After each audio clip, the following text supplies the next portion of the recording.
Oi, prezados, tudo certo? Eu sou o Melga e hoje eu vou fazer uma promessa pra mim, mas também pra vocês, internet.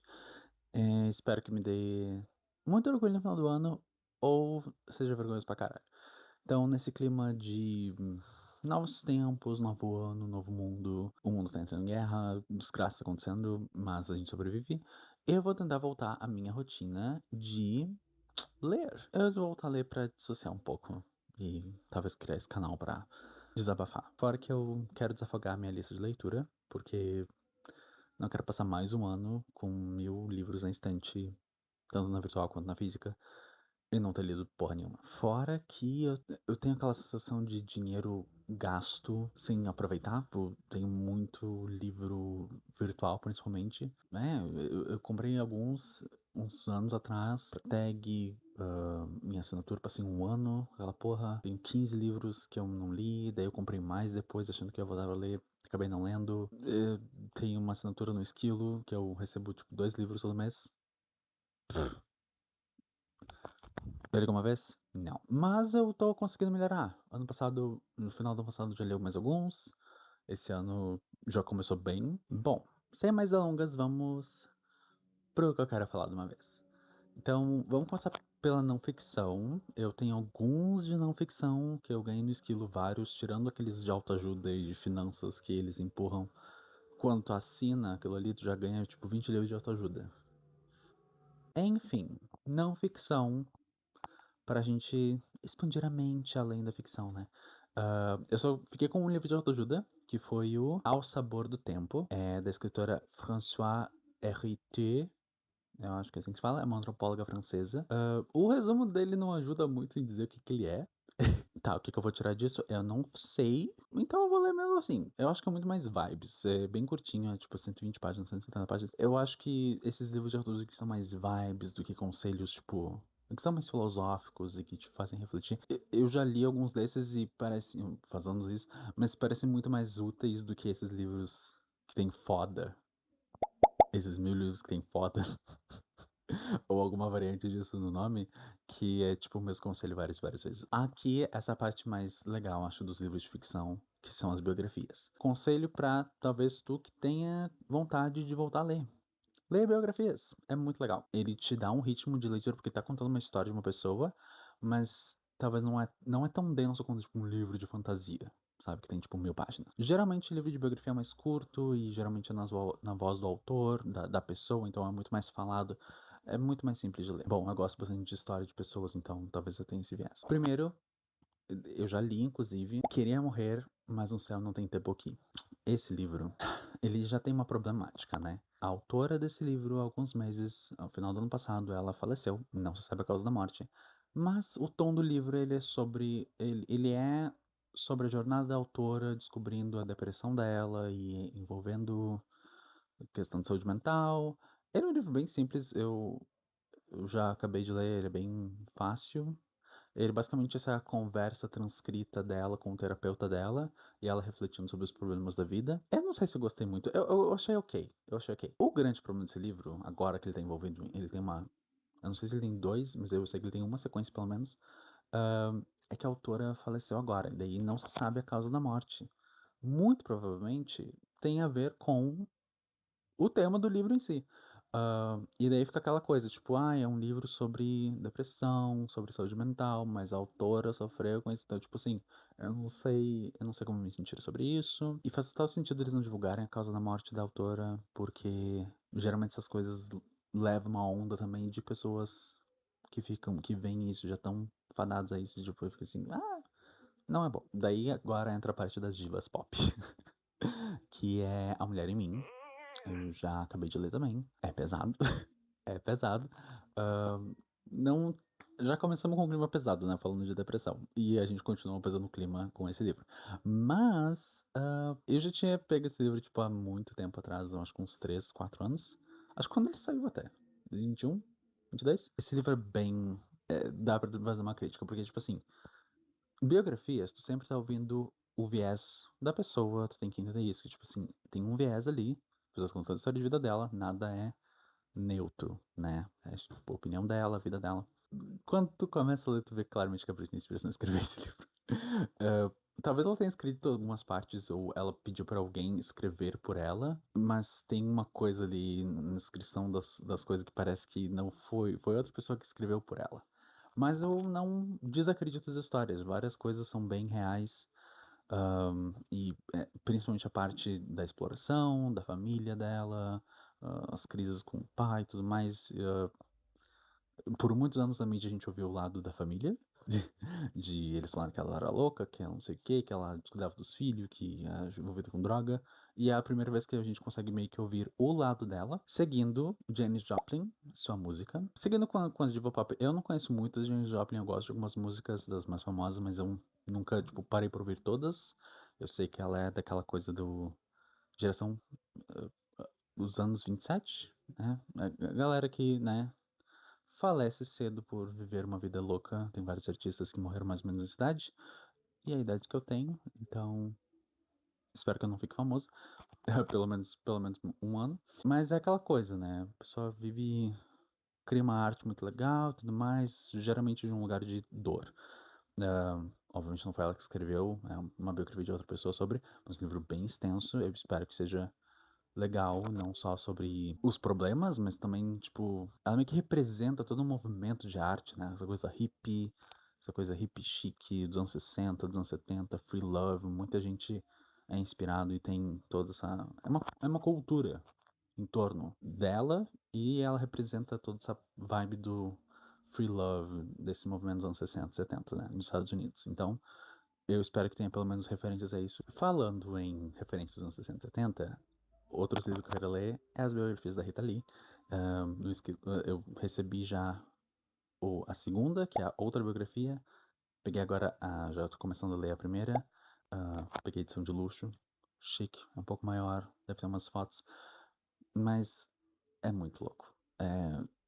E essa mulher sabe escrever. Eu já li só um pouquinho, mas, meu Deus, a voz dela é algo, tipo, não a voz de cantor, mas, tipo, de escritora, já é muito icônica. É, tipo, é muito autêntico. Parece que ela tá falando contigo mesmo e tu tá lendo ali, tu fica assim, meu Deus, parece que ela tá na minha cara explicando as histórias. Eu tô, tipo, no comecinho do livro, já chorei umas 3 vezes, já ri, não sei quantas. É muito louca a história de vida dessa mulher. Eu tô recém no começo. Então, eu espero que ela tenha muitas outras mil histórias pra me contar, porque realmente é muito bom. E é diferente do Britney Spears, porque dá pra ver que ela literalmente escreveu. Tipo, dá pra ver que não foi outra pessoa. Sei lá, é muito icônico. É muito icônico, não, mas é muito característico dela escrever desse jeito. E diferente também da Britney Spears ou até da Janis Joplin, que foi outra pessoa que escreveu. pa- Ela fala umas coisas tão sinceras que parece que ela não tá mentindo. Talvez ela. Obviamente a pessoa esquece, muda as coisas quando vai pensar sobre a própria vida, mas é muito autêntico. Eu nunca tinha lido uma coisa assim e eu tô bem surpreendida, tipo, é muito legal. Seguindo com as biografias é meio por aí, das divas pop pra isso, mas é Lutando na Espanha, do George Orwell. Também é outro livro que eu recebi. Eu adoro histórias de pessoas. E por que não ler um livro do George Orwell? Infelizmente não vai ser o 84, vai ser a biografia dele. O livro é autoexplicativo, Lutando na Espanha, é sobre ele participou da luta armada dos anos 30 lá na Guerra Civil Espanhola. Eu não sei por que o inglês, ele era inglês, né? Estaria no fronte espanhol. Eu quero entender isso. Por que tu foi para lá, amigo? O cara, escritor, coisa de rádio, radialista, tipo, sabe, pessoa da mídia, pessoa da comunicação de um país, do nada vai lutar na Espanha, enfim. E talvez se eu gostar dessa parte, eu sei que é não ficção, né, e não coisei os outros livros dele, mas no futuro eu vou ler as outras pataquadas do Revolução dos Bichos, 1984, blá blá blá blá, todas as outras coisas. Esse outro também de não ficção, agora pulando pra outros, saindo das biografias, um ensaio é um livro de não ficção sobre psicopatia. Mentes Perigosas, o Psicopata Mora ao Meu Lado. Esse livro, velho. Sabe quando, sei lá, tu é pequeno, tu faz alguma merda, alguma cagada, tipo, tá brincando, tu bate cabeça ou tu rala o joelho, e daí alguma pessoa mais velha, tua avó, teu vô, fala a história mais absurda possível pra te dar medo. Parece, esse livro é isso, é pra te dar medo. É pra tu ficar com medo de tudo e de todos. Todo mundo é psicopata. Todo mundo é psicopata. E eu não sei o que eu aprendi com esse livro. É literalmente só pra dar pânico em quem lê. Tipo, se tu não tem o mínimo senso crítico e não sabe nada sobre psicologia, sobre o comportamento humano, tu vai ler esse livro pela primeira vez e vai ficar assim, "Ah, meu Deus, todo mundo é psicopata? Todo mundo é um psicopata." Eu vi que a autora também tem um escândalo com outro livro dela de plágio. Então não sei se confio muito nessa pessoa pra falar de psicopatia. Tipo assim, ela faz advertências no começo e ao longo do livro. Eu não estou aqui para falar dos psicopatas. Esse livro é para ahn, alertar as pessoas sobre o perigo deles. Isso vai mostrar histórias dos meus pacientes que lidaram com pessoas que talvez não fossem psicopatas. Ela nunca tratou uma pessoa com psicopatia. Ela deixa isso claro. Então não sei por que ela se deu na liberdade de escrever esse livro. Eu não sei. Eu não faço a mínima ideia. Eu não faço a mínima ideia. Ela mostra histórias de pacientes delas, principalmente mulheres, acho que a maioria, se não todas, mulheres que relatam conviver com pessoas muito abusivas e problemáticas. Amigas, mães, pais, namorados, maridos, tem várias histórias assim. E a gente sabe que isso é real, que, tipo, existem pessoas abusivas e escrotas no mundo. Eu mesmo fazendo essa retratação de, tipo assim, nem todos são psicopatas, eu não posso afirmar que eles são psicopatas. Por que que tu tá retratando várias e várias histórias dos teus pacientes e das pessoas que abusaram eles como psicopatas nesse livro? Eu não entendo, é muito louco. É muito louco, eu posso ficar falando desse livro várias. E eu não sou da psicologia. Eu acho que se eu tivesse referência de alguma coisa, eu poderia falar com mais propriedade. É só uma opinião, como tudo vai ser nesse canal. Fora que não é muito científico. Ela, tipo, ela faz referência a alguns estudos. Tem isso daqui, tem, tipo, 2 estudos ao longo de 6 capítulos, depois continua, e depois volta pra desgraceira e falar da desgraça dos outros, como os psicopatas, tipo, são violentos. É muito raso. Qualquer documentário de true crime é muito mais profundo que isso. Tá, agora sim. Vamos voltar pra uma coisa mais positiva. Coisa positiva. Poesias. Outra parte da não ficção que faz tempo que eu não leio um livro de poesia. Literalmente a última coisa que eu li foi pra escola. Nem li tudo isso daqui, né? Tipo, eu peguei só alguns trechos pra estudar. Eu não leio muito poesia. E eu, inclusive, tentei fazer poemas. Ah, que vergonha. Bom, começando por um livro indie e brasileiro, ó, brasilidades. O nome é Amar, Verbo Transitivo Direto. É uma coisa bem mais leve, é dessa autora Mila Bendim Poli? É um livro sobre amor, sobre amar. De novo, livros de poesia são curtos, então esses daqui vão ser bem mais fáceis de entender. E é bem, pelo que eu vi, é muito mais sobre sentimentos e, tipo, vibes e paixão, aquela coisa clássica de poema. E eu adoro coisa melodramática. Então, se for por essa vibe também, eu acho que eu vou gostar bastante desse livro. Outro que entra nisso daqui é Caiu Poesia no Meu Café, outro livro brasileiro, indie, no Kindle, parece bonitinho. Eu não entendi muito a vibe dos poemas, é tipo, é uma coisa meio que relações do cotidiano, observações sobre a vida, descrição de livro de poesia não fala muito sobre o que que é, além do título. Então, é isso que eu imagino. Agora, esse daqui é um pouco mais. De novo, voltando pra desgraceira. Elegias de Duino. Quando este livro apareceu, eu não escolhi vários desses, tá? Ele só. Eu não prestei atenção muito no esquilo, e daí ele foi me recomendando livros e pegava automaticamente. Burra. Esse livro é uma coleção de poemas desse escritor austríaco, Rainer Maria Rilke, e ele escreveu, parece que num período pós-guerra, depressão, desgraceira do mundo existencialista, o mundo estava pegando fogo, bem similar ao que tá acontecendo agora. E eu não sabia a origem dessa palavra, elegia, né? É um poema triste, é elegia sobre alguma coisa, ao invés de ode, que é uma coisa feliz, uma ode a tal coisa, a elegia é um poema para comemorar uma coisa meio que nostálgica, triste. Duino, no caso, é uma cidade, eu acho que na Áustria, e o autor tava lá, e ele escreveu essa coleção de poemas lá sobre a desgraceira da vida. Descobriu a vida é uma merda. É bem a coisa do poeta triste. Eu provavelmente vou amar. É só depressão, pelo que eu vi desse livro. É só sobre a desgraceira da vida. Então, outro é este lindo livro aqui, Inútil Magia, da Florence Welch. Esse livro eu recebi de presente do meu namorado. Oi, amor, beijo pra você. E ele é muito lindo. Eu acho que vou me decepcionar com esse livro, mas é uma cantora favorita. E é uma coleção de poemas. As letras da música dela são muito boas, é muito legal de ouvir. É isso, eu sou sobreenviesado, não posso muito falar muito o que falar disso daqui. E tem umas imagens, já abri um pouco para ver. Não é um livro muito para ler, né? É mais aquele livro de mesa de centro, assim, que tu coloca, tipo, ai, oi, visita. Eu não tenho mesa de centro, eu não tenho mesa de café. É um pobre fudido, não tem porra nenhuma.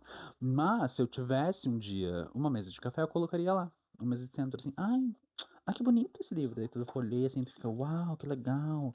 Poemas, fotos, ilustrações. Deixa eu. Tô focando.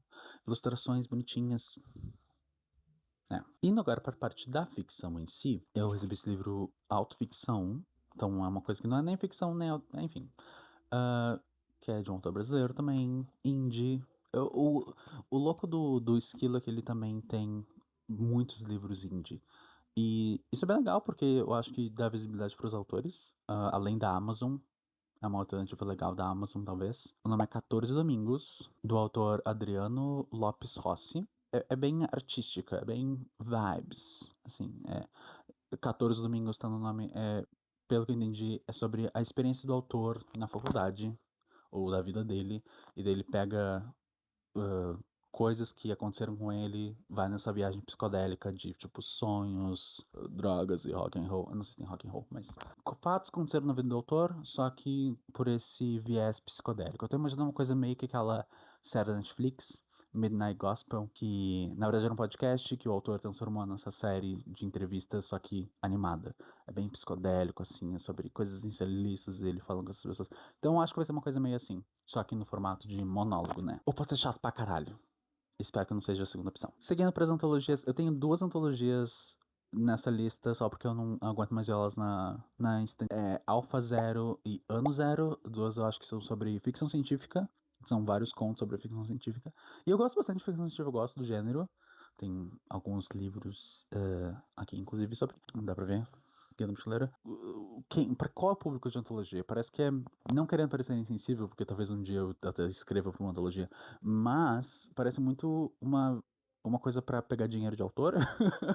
É tipo assim, ai, vamos juntar todo mundo pra fazer um livro aqui. Você vai ter o seu livro publicado, seu primeiro escrito. Sim, você tem que pagar R$ 200. Sim, você vai ter que pegar os livros pra você e você vai ter que vender o seu próprio livro. Todo mundo tem que vender no mínimo 5, tá? Então parece meio que um esquema de pirâmide pra autores iniciantes. Eu não tô falando que isso é. Eu não tô. Não, mas é a vibe que eu tenho de várias antologias. Então espero que não seja isso. Espero que seja uma coleção de contos muito legais de pessoas muito bem escrito. E é tudo brasileiro, então aqui, ó. Literatura nacional. Apoio a literatura nacional. Ah, tá. Tem outra antologia. Mas essa é mais focada em fantasia, O Último Grande Areia, enfim. Espero que seja legal. Agora vamos pros livros mais cabeça mesmo. Tem vários aqui na lista que são, tipo, conhecidos e eu nunca li. A Filha dos Rios é um dele, é do Yukumi Neve. Eu não fazia ideia de quem era esse homem. Entrando agora de novo no. Em querer ler mais e querer escrever também. Ele ganha, tipo, vários prêmios, é um dos autores best-sellers do Brasil. Eu não fazia a mínima ideia de quem era essa pessoa. Mas ele escreve livros mais assim, de, tipo, ficção literária. Uma coisa mais. Literatura, audioliteratura. Tá classificado assim na internet, as pessoas falam desse livro desse jeito. Sei lá, parece bem interessante mesmo. O foda é que o gênero em si de ficção literária, o livro, tipo, literatura, ele tem muito essa carga de classicismo, pelo menos para mim, é tipo assim, ai, tem pessoas que escrevem baixaria, tem pessoas que escrevem alta literatura. Então, esse livro me passa um pouco dessa vibe. Esse livro, inclusive, A Filha dos Rios, ele é sobre essa família. Ele descreve esse cenário no Amazonas, no ciclo da borracha. Então, é uma coisa de ficção histórica também. Acompanha a Maria, uma jovem de 16 anos, e meio que acompanha a história dela. Dela ficar com um cara, ter família, ter uma filha. Enfim, eu acho que acompanha a jornada. É bem clássico literário, assim, tipo, a jornada do personagem na vida. Eu não sei, é uma coisa bem romance histórico, que eu gosto bastante. Esse daqui já conhecia e já queria ler bastante tempo, que é O Avesso da Pele, do Jefferson Tenório. Ele estava na lista desde que saiu, nunca parei pra comprar. Agora, finalmente, eu tenho, por causa do esquilo. De novo, aquela coisa clássica de ficção literária, história de uma pessoa, né? E através da história dessa pessoa se conta sobre um tema, sobre um lugar, nesse caso sobre racismo, sobre exploração de trabalho, sobre fetichização, sexualização dos corpos negros, é pelo menos assim que conta a descrição do livro. E a capa dele é muito icônica, né? Eu acho que é muito. É uma das capas mais, tipo, sabe? Tipo, conta a história sem contar a história. Tu já olha assim e fica assim, já entendi a vibe. Então é muito legal. Continuando sobre histórias de minorias e desgraceiras, temos Honra, da Priti Umrigar. É uma autora indo-americana, indo-estadunidense. A história, de novo, acompanha essa coisa da literatura de ficção, de a história de uma pessoa. No caso, a história é sobre uma jornalista, também indo-estadunidense, que ela volta pra Índia e ela vai cobrir a história de uma mulher que foi violentada lá. Ela foi atacada, espancada pela própria família, e daí isso virou uma notícia internacional. Ela vai lá cobrir esse caso, porque essa mulher se casou com um homem muçulmano. Então, o livro explora essas tensões religiosas e étnicas na Índia, enquanto a própria autora, a própria jornalista, no caso, a personagem principal, se apaixona por um homem lá também. Então, é uma coisa que mistura romance histórico, não romance histórico, romance romântico. E também discute essas questões de raça, questão de etnia, na Índia moderna. Eu até vendo a descrição achava que era sobre muitos anos atrás, mas não, esse passa na contemporaneidade. Continuando com isso, com o gênero de ficção literária, tem Antes que o Café Esfrie, do Toshikazu Kawaguchi, que eu vi esse livro classificado como ficção de cura, eu ainda não entendi. Eu li várias vezes a descrição para entender o que é literatura de cura, mas ler um livro de ficção, a história da ficção, ela age como autoajuda? Eu acho que é isso. Eu não sei. Eu literalmente não faço a mínima ideia do que é esse livro. A premissa desse livro é que em uma rua quieta de Tóquio, as pessoas vão lá tomar um café, só que é no subsolo, e essa cafeteria permite que os personagens viajem no tempo. Então, tu toma lá o café e tu pode viajar no tempo. Então, acho que vai explorar essa coisa do trauma. It's about trauma. It's a movie about trauma. E o que eu poderia ter feito de diferente? Eu acho que essa é a vibe do livro, explorando a história desses quatro personagens pra mostrar o trauma deles e como isso influencia como eles são hoje, o que eles podiam ter mudado. Acho que é essa coisa. Depois eu vou ler. Também é ficção literária, mas as pessoas classificam como realismo mágico, que é O Amor nos Tempos do Cólera, que eu comecei a ler. Eu fiquei assim, uou, não sei se eu vou conseguir isso daqui. Daí eu desisti, então vou tentar ler de novo. E Torturado, que eu também não li. Já passou o hype. Eu vi todo mundo fala super bem desse livro. Eu quero ver qual é que é. Eu acho que eu vou gostar bastante da história. Eu vi a premissa, é muito legal. Eu não sei muito bem. Eu só li a premissa e ninguém me. Todas as revistas que eu vi foram spoiler free, então não sei o que acontece. Espero que eu goste. Sem muitos comentários aqui. Agora eu vou tentar pular mais, porque são muitos livros, então. Que é a parte de romance contemporâneo. Eu não leio muito romance, mas tem vários. Tem vários aqui. Então, começando por A Temperatura Entre Eu e Você, do Brian Zepka. Livro YA. Não costumo ler mais YA. Vamos lá, é uma história de um menino que ama outro menino. Gays, bonitinhos. Uma história meio que fixa, meio fantástica, meio romancezinho YA. Bonitinho. Vamos ver. Mesma vibe YA LGBT tem E Se Tocássemos o Céu, do Léo Oliveira. Eu vi que esse autor, ele é bem prolífico. Ele tem vários livros de romance, geralmente romances LGBT. E é bem curtinho. É quase eu acho que é uma novela. Não sei se dá pra considerar uma narrativa longa, né? Outro de romance romântico é um contemporâneo, nesse caso é Igualzinho a Você, Nick Hornby? Eu achei meio curioso porque ele é um romance interracial. O plot do livro aqui é um jovem negro, suburbano, trabalhador e uma mulher branca mais velha e eles se apaixonam. Daí é tipo, ai, igualzinho a você. E é tipo, nossa, somos tão diferentes, mas somos tão iguais. Não é que tu não possa ser de um grupo social para escrever sobre aquele grupo social, mas a vibe que eu tenho desse livro é um pouco curiosa.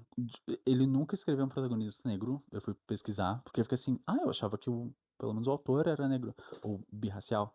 Não, não, ele não tem nenhum livro com isso, é só esse livro que ele escreveu mesmo. Então eu tenho minhas dúvidas se não vai ser fetichizado alguma coisa assim, porque é um livro até bem grande pro romance, é tipo quase 400 páginas, sei lá, 300 e poucas. Mas eu posso estar super errado e pode ser um viés meu. Admito, admito. Daí seguimos com outro livro super hypado, não li. Eu só vi as pessoas falarem sobre, que é Loucos por Livros, da Emily Henry. Eu sei que essa autora, ela tá meio controversa, porque tem um monte de gente que, tipo, fala assim, ai, ela é muito básica, não sei o quê. Eu nunca li, então não posso julgar. Eu não sei quão diferente pode ser um livro de romance, porque geralmente livro de romance romântico segue uma fórmula. As pessoas gostam de ler a mesma fórmula várias vezes. E é legal. Às vezes tu lê a mesma coisa várias vezes. Esse daqui eu já comecei a ler, que é o 100 Anos de Lady e Margot. 100 Anos de Lady e Margot. Este livro é sad. Não é um romance romântico, mas é um romance sobre a história de uma menina que é uma paciente terminal e ela faz amizade com essa senhora. E daí os 100 anos é porque ela tem tipo 17, a senhora tem 83, daí juntas elas formam 100 anos. Eu acho bem interessante a premissa, uma coisa bem sick fic. Desde os 2010 as pessoas ficaram loucas com isso por causa do A Culpa das Estrelas. Daí tem vários livros com essa vibe, tipo assim, uma menina. Livros de YA, geralmente. Uma menina com câncer, uma menina com, tipo, leucemia, com outras doenças terminais, daí ela é uma jovem, pensando sobre a vida. É um tipo de literatura bem famosa. Nunca me apelou, então vamos ver, né? E na mesma vibe também de livros físicos que eu peguei por assinatura é Verônica e os Pinguins. Esta aqui é mais uma vibe também de. Eu não sei se vai ser uma coisa mais romance romântico, porque a descrição não mostra tanto, mas é sobre essa senhora. Ela é rica, ela larga tudo pra financiar a pesquisa sobre pinguins e ela vai pra Antártica gastar a aposentadoria dela com isso. Então acho que é uma coisa bem mais cozy, é mais fofo. De novo, bonitinho. Agora, pulando pra parte dos romances históricos, tem bastante aqui nessa lista, até fiquei me surpreendido porque eu gosto, mas eu não sabia que eu tinha tantos desses livros. Começando pela A Pequena Loja de Venenos, de Sarah Penner. Ele conta a história, duas histórias paralelas, uma no presente e uma no passado. A história do passado se passa no século XVIII e é sobre essa mulher apotecária, mas ela distribuía ervas e perfumes e tudo mais, e ela também ajudava mulheres a se livrarem de seus relacionamentos abusivos com venenos, né? É aí que vem o nome. E a história do presente do momento contemporâneo é essas duas irmãs que descobrem esse lugar. Então, conta paralelamente essas duas histórias. Eu não sei porque tem duas histórias, não uma só. Parece que a história do passado é muito mais interessante. De novo, com essa pegada mais feminismo, luta de mulheres e tudo mais, é o livro dos anseios. Ele, pelo menos, centra uma narrativa feminina. Eu não sei se ele é feminista em si, mas eles passam no século I, na Europa. Ele é basicamente essa girl boss da Idade Média. Pelo que eu vi, ela é a história dessa mulher que ela vive muito tempo, ela encontra Jesus, literalmente. Acho que ela encontra literalmente Jesus. Ela vira uma freira, pelo que entendi, ela vira uma acadêmica. É uma girl boss, só que no século I. Seguindo, tem Orgulho Ardente, do Gabe Cole Novoa. Esse daqui é LGBT, é uma releitura de Orgulho e Preconceito. Eu achei bem legal. Repensa Orgulho e Preconceito, só que eu não sei se segue igualzinho, ao invés da Jane não, da irmã dela, Elizabeth Bennet, ser uma mulher, ela é um menino trans. Então, acho que são as mesmas dinâmicas, só que de relacionamentos antigamente, só que ao invés de ser uma mulher, é um homem trans e todas as complicações que vêm de ser isso em séculos atrás. Então, acho que vai ser bem fofinho também. Aqui, outro da série de livros hypados que eu não li, mas eu só vi falar bastante, que é Sete Maridos de Evelyn Hugo e Daisy Jones and the Six. Eu sei que a autora, um, ela fez mais um livro agora, que também tá super bem falado, ou pelo menos um monte de gente viu. Eu sei que os dois são ficção histórica, teoricamente, porque eles passam há mais de 50 anos, e é assim que a gente classifica ficção histórica, romance histórico. Um, então, eu gosto bastante dessa vibe. Vai ser legal. Espero. Seguindo com Phoebe, da Sakida Johnson. Essa é uma história sobre uma mulher miscigenada no sul dos Estados Unidos no século XIX. Ele explora temas como escravidão, liberdade, luta e identidade da protagonista. É bem cor púrpura, só que, bom, no filme não explora tanto isso, mas no livro eu sei que é, e no musical também. Que é o relacionamento das duas personagens principais. Então é tipo a cor púrpura, só que não é gay. Se for a mesma vibe, eu acho que eu vou gostar também, bastante. E pra finalizar a parte de romances históricos, Um Conto de Duas Cidades, do Charles Dickens. Muito denso. Eu não faço a mínima ideia se eu vou gostar disso daqui, ou se eu vou conseguir completar. Agora já pros romances góticos. Jane Eyre, da Charlotte Brontë, e da irmã dela, O Morro dos Ventos Vivantes, que vai ter filme, O Morro dos Ventos Vivantes, fala direito. E eu sei que o filme tá cheio de controvérsia, eu quero ler pra comparar, que todo mundo falando que a vibe do filme é totalmente diferente, o filme tá falando uma coisa errada, não sei o quê. Eu quero ver. Eu quero ver se é mesmo. E também um romance gótico, Uma Correnteza Sufocante, da Alison Seft. Esse é sáfico, é sofrido, é gótico, sapatônico, melodramático, então ele é bem grande, é tipo 500 e poucas páginas pra um romance. Eu não sei se é uma coisa fantasia também, ou se ele é um romance. Eu não entendi isso da descrição, eu gostei da vibe da capa, pelo menos. Agora que já a parte das ficções fantásticas, né? Ficção científica, Messias e Filhos de Duna. Eu amei muitos filmes, eu tô fascinado nessa saga. Vou fazer vídeo sobre porque eu quero muito ficar falando horas e horas sobre Duna. Eu amei muito esses livros. Eu já tô acabando o terceiro, O Filho de Duna. Tenho muitos pensamentos, muitas coisas pra falar sobre isso. Tô ansioso pra acabar a saga, talvez eu até continue com os outros livros. Eu sei que tem mais uma trilogia do autor original e depois mais um universo expandido do filho dele que fez e outros autores que fizeram sobre o universo de Duna. Então, espero que não flop, por favor. Tava tão bom. Outro livro de ficção científica, opa, não filme, é Flores para Algernon, do Daniel Kais.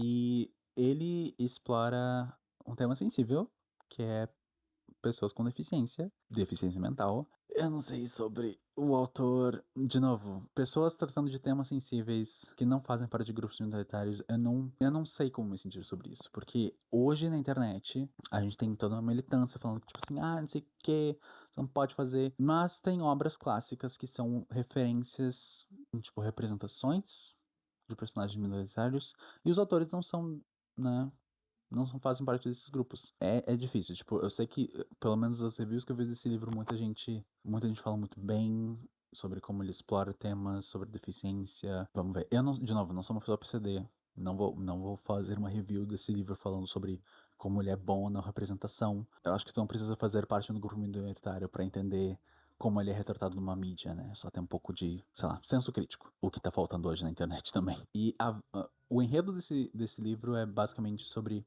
o personagem principal tem um déficit mental, ele tem essa deficiência, e o foco todo do experimento científico que querem fazer com ele é que ele seja curado disso. Então ele vai ser curado a doença mental dele. Já na parte de fantasia é bem curto, na real. Eu tenho a saga do Senhor dos Anéis. Vi os filmes várias vezes, nunca li os livros. Tô pra ler há anos, vamos ver se eu consigo acabar esse ano também. Já outros livros que são do mercado indie, eu tenho A Magia que Vem de Dentro, da Stephanie Bagnetti, é um livro brasileiro. Eu não sei se é uma saga, eu acho que é uma saga esse livro, mas ele não tem continuação, pelo menos eu não achei. Então eu espero que, se for uma saga, que eu não goste do livro, porque eu não quero ler uma saga incompleta, ou se não for, que seja um standalone, que seja um livro único bem legal, também não faço a mínima ideia sobre o que ele é. Outro livro indie brasileiro também é Abracadabra, do Jean MR. É fantasia urbana, é indie brasileiro e é LGBT, então peguei uma vibe meio self-insert com isso daqui. Eu não sei se vai ser bom, não. Eu não sei se vai ser bom, não. O livro conta a história do René, que é um ilusionista. Ele é mágico de mentirinha, só que, obviamente, não. Ele faz uma performance, mas a magia dele é de verdade. Aí que entra a fantasia da coisa. E ele começa a ser chantageado. Ele tem que ajudar o inimigo, aspas, dele, que é uma coisa meio enemies to lovers. Aspas, aspas, aspas.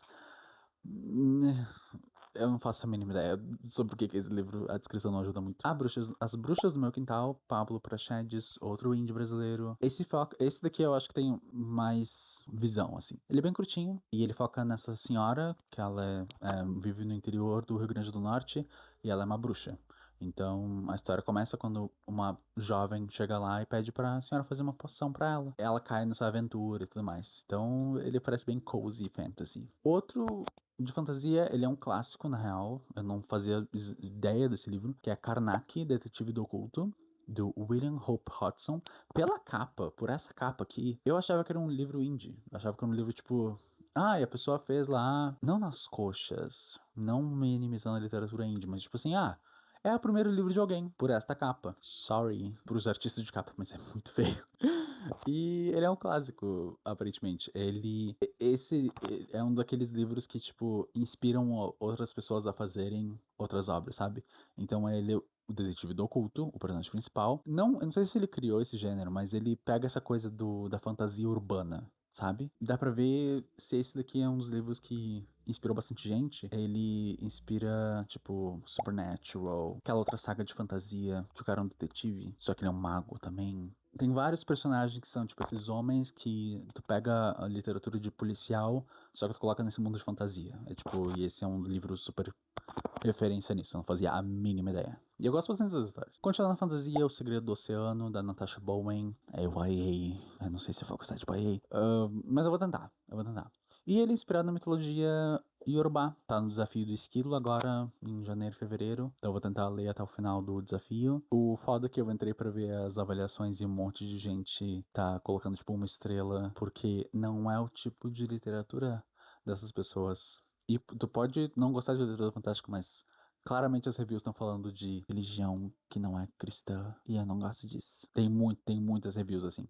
Muitas reviews assim. E eu também vi outras reviews de pessoas Yorubá, pessoas da Nigéria mesmo, falando sobre esse livro, sobre como apropria a cultura e a religião, que não é exatamente super fiel. Eu não sei se precisa ser fiel em um livro de fantasia, mas se tu vai, né, colocar uma coisa inspirada, pelo menos, que não ofenda as pessoas daquela cultura. E a autora é nigeriana, mas outras pessoas nigerianas falam que esse livro não é exatamente super representativo. Seguindo agora para a parte de suspense e terror. Não vou me estender nesses livros. A Última Casa da Rua Needles, Catriona Ward. Gostei da capa.